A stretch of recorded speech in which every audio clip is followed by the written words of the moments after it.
There is something that almost every one of your favorite authors, artists, creators deals with.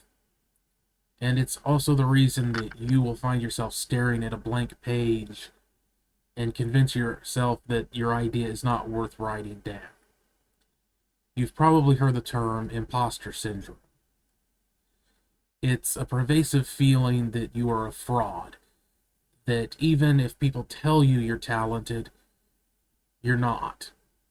And it stops lots of creative people from ever starting and finishing.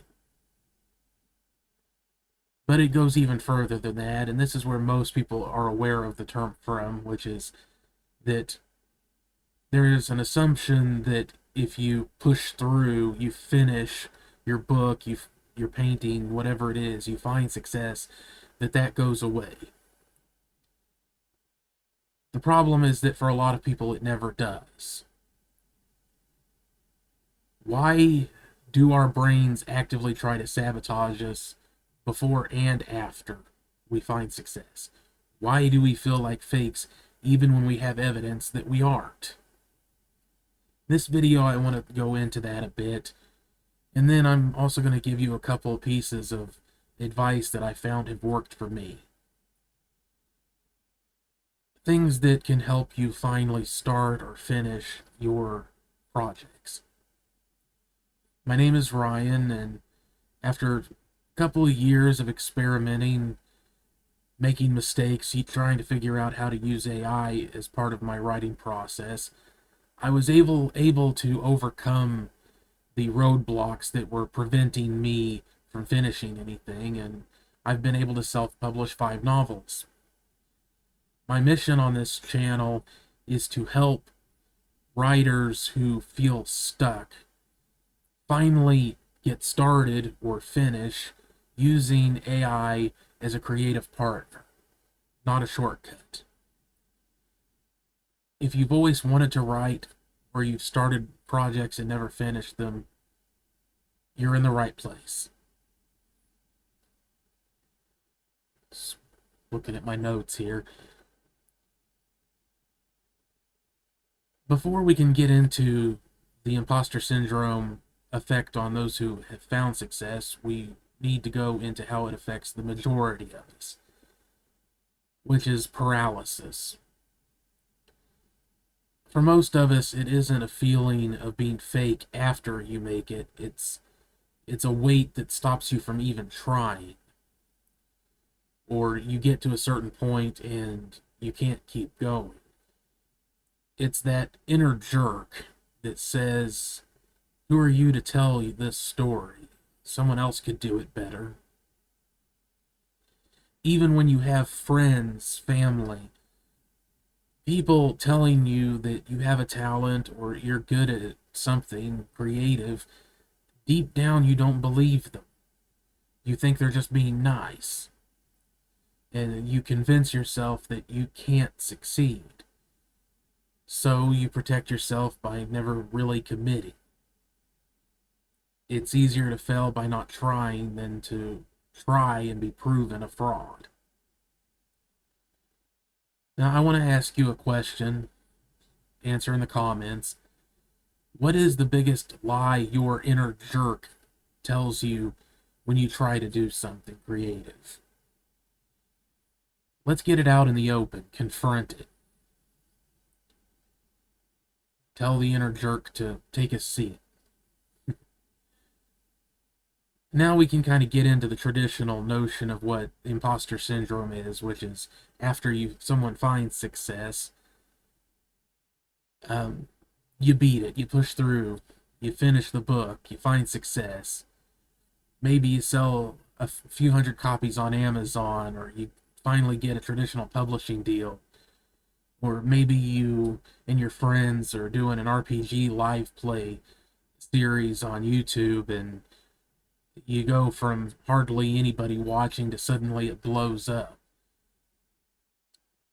And this is where things kind of get mean, nasty. You would think that the validation of finding success would silence the inner jerk. but for many people, it just hands it a megaphone. There are best-selling authors, millionaires, of all walks of life, not just creatives, but it seems to affect creative people a lot more. But these people, they will wake up every day feeling some degree of fear that today is going to be the day that everyone realizes they made a mistake and they really aren't that good. When you succeed while feeling like a fraud, you can't own the win. You will always find ways to shift the credit. Oh, I just got lucky with the Amazon algorithm. Or despite the fact that publishing companies will receive possibly tens of thousands of manuscripts every year, if you get picked up by a publisher, you will convince yourself that somehow they just had an empty slot and nothing else to fill it, so they picked yours. You won't even give yourself the credit of they didn't have anything better to fill it. You will always feel like you didn't earn it. And now the stakes are even higher because you have an audience that you might disappoint. It's like, it's a feeling like you're standing on a trap door and it could just open up underneath you at any time and drop you. And I'm not saying these things to discourage you. I'm saying it to bring it out into the open so we can examine it and understand it. The question I asked, why does our brain do this? And it's kind of a form of self-protection. Your brain kind of feels that if you call yourself a fraud first, it won't hurt as bad when somebody else does it. It's trying to keep you safe by keeping you small and keeping eyes off of you. And how do you cope with that? Well, first, obvious disclaimer here, I am not a therapist, and therapy helps. If this is something you struggle with a lot, I am not a substitute for professional help, and there is absolutely nothing wrong with seeing a therapist to help you deal with feelings like this. But since I'm trying to be helpful, I want to be helpful to you. I can offer a couple of bits of advice that have helped me. The first one is to detach from the outcome. You know, if you're writing solely with this idea of I want to be a successful author, you are putting a lot of pressure on yourself.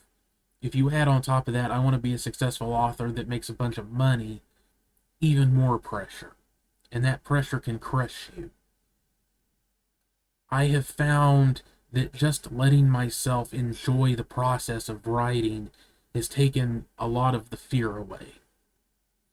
I'm not putting the pressure on myself that I have to be very successful. I just want to make something and enjoy making something. And I found AI to be very helpful in that because it helped take away the pressure of just staring at a blank page. And that helped take something that could be very nerve-wracking, anxiety-causing, and make it fun again. And allow it to stay being fun and interesting and enjoyable. Using it as a kind of a partner allows me to work better rather than just feeling like I'm completely alone. Sure, it's a machine, but it's helpful. The second one is a very common piece of advice. You hear everybody give it, but it is something that bears repeating, is that rejection is simply part of wanting to do something creative. You know, even the best faced rejection before they found success. and they are criticized after they find success. If you just allow yourself to understand that rejection and criticism will always happen, then it just becomes part of it. It stops being evidence of you being a fraud. So, while it is true that the feeling of being a fraud may never completely go away, you don't have to let it drive you and control you. You can acknowledge and understand the feeling of it, and then sit down and start writing anyway.